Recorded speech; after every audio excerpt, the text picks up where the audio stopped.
তো আমাদের এখন যেটা কাজ, এটা আমাদের ওয়্যারিংয়ের কাজ কমপ্লিট। তো এটা আমাদের প্রোগ্রাম করতে হবে। এটার হচ্ছে প্রোগ্রামগুলো কিভাবে সেট করব। এটার প্রোগ্রাম সেট করার জন্য আমাদের এরকম একটি কিপ্যাডের প্রয়োজন হবে। তো এরকম একটা কিপ্যাড আপনারা বানিয়ে নেবেন। তো আমার এই কিপ্যাডটার এটা হচ্ছে মেনু বাটন, এটা প্লাস, এটা মাইনাস। এটা বানালে আপনারা 4 স্টেপ বোর্ড থেকে শুরু করে সব সাইন ওয়েভের বোর্ডগুলোই এই একটাতেই কাজ করতে পারেন। হয়তো বা সুইচটা চেঞ্জ হয়ে যাবে, এক এক বোর্ডে এক এক রকম সার্কিটের ডিজাইন। তো এটা প্রোগ্রাম করার জন্য আপনারা হচ্ছে ব্যাটারির কালো টার্মিনাল তারটা কালোতে লাগিয়ে রাখবেন, আর লালটা হচ্ছে আমাদের এই মেনু বাটনটা চাপ দিয়ে লালটা লাগাতে হবে। তারপর আমাদের সেটআপের অপশন চলে আসবে। তো দেখুন লেখা এসেছে ইন্টার সেটআপ এন, অর্থাৎ ইন্টার সেটআপ যদি আপনি করতে চান তাহলে ইয়েস করবেন। করার পরে আমাদের এই যে মেনু বাটনে চাপ দিবেন, এই দেখুন ভার্সন চলে আসলো।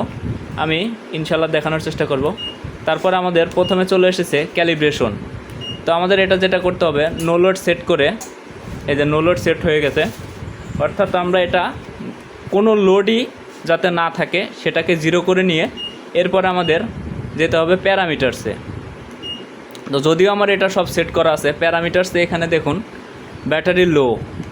তো আমরা ব্যাটারি লোটা কত ভোল্টে সেট করব, এই যে 9.0 ভোল্ট, অর্থাৎ 9 ভোল্টে আসলে ব্যাটারি লো একটা অ্যালার্ম দেবে। তো আমরা এটা 9 রাখবো। তারপরে আমাদের ব্যাটারি টু লো হচ্ছে আমাদের 8.8 দেওয়া আছে, অর্থাৎ 8.8 আসলে আমাদের এটা বন্ধ হয়ে যাবে, একদম বন্ধ হয়ে যাবে। তো এটা আমরা হচ্ছে ইচ্ছামতো করে নিতে পারবো। তো আমরা 8.8ই রাখবো, তাহলে আমাদের ব্যাটারিটা ভালো থাকবে। তো তারপরে যেটা আছে ব্যাটারি ফুল টি, অর্থাৎ ব্যাটারি ফুল কাটটা হচ্ছে আমাদের 14.4-এ করা আছে। তো আমরা এটা 14.4ই রাখবো। তো এরপরে যেটা আছে আমাদের ব্যাটারি ফুল আছে 12.7, অর্থাৎ আমাদের 12.7-এর নিচে আসলে ব্যাটারি আবার চার্জ হওয়া শুরু হবে। এটাও আপনারা ইচ্ছামতো করতে পারবেন, তবে 12.8-7 এরকমই রাখা হয়। তারপরে আমাদের ইনভার্টার ভোল্টেজ, অর্থাৎ আউটপুট ভোল্টেজটা কত রাখতে চান। তো আমাদের আউটপুট ভোল্টেজটা এই যে 220 ভোল্ট রাখা আছে। তারপর আমাদের ইনভার্টার লোড, এই ইনভার্টারটা কত ওয়াট লোড করতে চান। যদিও এটা 1000 ওয়াটের মেশিন বানিয়েছি, কিন্তু আমি 800 ওয়াট লোড সেট করে দিছি, কারণ আমার এটা বলে নিয়েছে যে তিনটা ফ্যান চলবে। তো 800 ওয়াট আমরা লোড সেট করে দিছি। তো তারপর আমাদের চার্জিং অ্যাম্পিয়ার, তো আমাদের এই যে চার্জিং অ্যাম্পিয়ার সেট করা আছে 10 অ্যাম্পিয়ার। তো আমরা এটাও চেঞ্জ করব না। তারপর আছে আমাদের ফ্যাক্টরি সেট, তো এখানেও আমরা যাব না। এখান থেকে এক্সিটে যাওয়ার পরে আমাদের এইখান থেকে হচ্ছে আমাদের সেভ দিতে হবে। কিন্তু এখন হচ্ছে আমাদের এটা ক্যালিব্রেশন করতে হবে। তো আমরা এই যে ক্যালিব্রেশনে যাব। তো ক্যালিব্রেশন জিনিসটা কি এটা আমাদের আগে বুঝতে হবে। শব্দ করো না।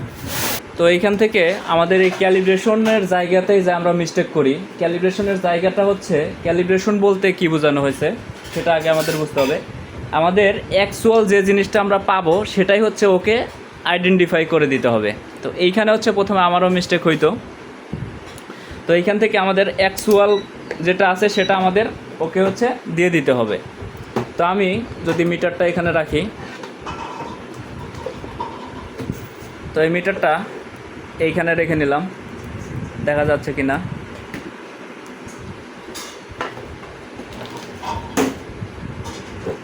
তো মিটারটা দেখুন এখানে রাখলাম, তাহলে বোঝানো ভালো হবে বা বুঝতে সুবিধা হবে। তো এইখান থেকে আমাদের কি বলেছে, ক্যালিব্রেশন 1.1-এ বলেছে ব্যাটারি ভোল্টেজ। তো আমাদের এখন ব্যাটারি ভোল্টেজ কত আছে সেটা এটার সাথে অ্যাডজাস্ট করে দিতে হবে। তো আমরা মিটারটাকে ডিসিতে নিয়েছি। তো আমাদের ব্যাটারি ভোল্টেজটা দেখুন কত আছে, 13.62, অর্থাৎ আমাদের ডিসপ্লের সাথে ঠিক আছে। তো এটাকে আমরা হাত দিব না।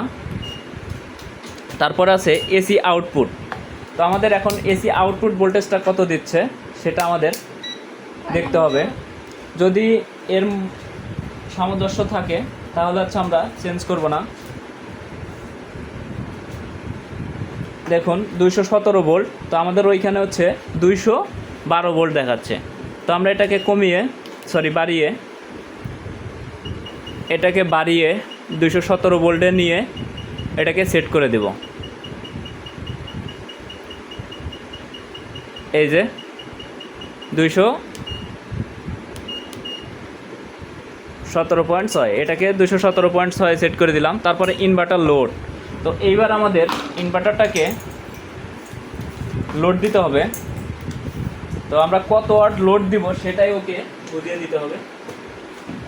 তো আমরা এখানে হচ্ছে 300 ওয়াট আর 200 ওয়াট 500 ওয়াট লোড দিয়েছি। এই যে দেখুন 500 ওয়াট লোড দিয়েছি, কিন্তু আমার ইনভার্টারে দেখাচ্ছে কত, ইনভার্টারে দেখাচ্ছে 361 ওয়াট লোড।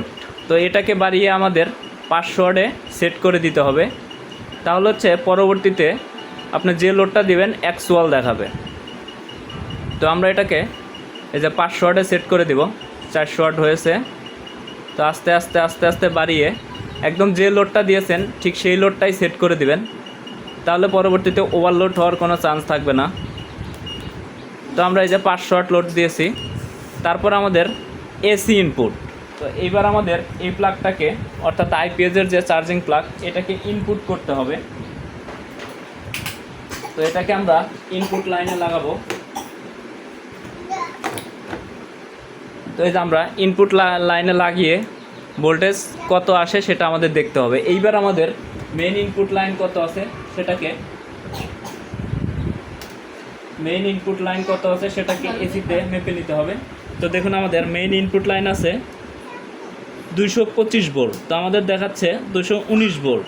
আমরা অনেকে এই জায়গায় মিস্টেক করি, আমরা অ্যাকচুয়াল ভোল্টেজটা সেট না করে এইখানে হচ্ছে ভোল্টেজটা 220 আমরা আউটপুট দিয়ে যাই, ইনভার্টার আউটপুট যেটা সেটাই আমরা 220 করে দিই, যার কারণে আমাদের আউটপুট ভোল্টেজটা কম দেয়। তো এইখান থেকে হচ্ছে আমরা এটাকে 225.2 সেট করে দিব, অর্থাৎ আমাদের লাইন ভোল্টেজ আছে 225.2 বা 225। তো আমরা এটাকে 225-এ সেট করে দিব। এই যে 225, তো 225-এ সেট করা শেষ। এবার আমাদের বলেছে চার্জিং অ্যাম্পিয়ার।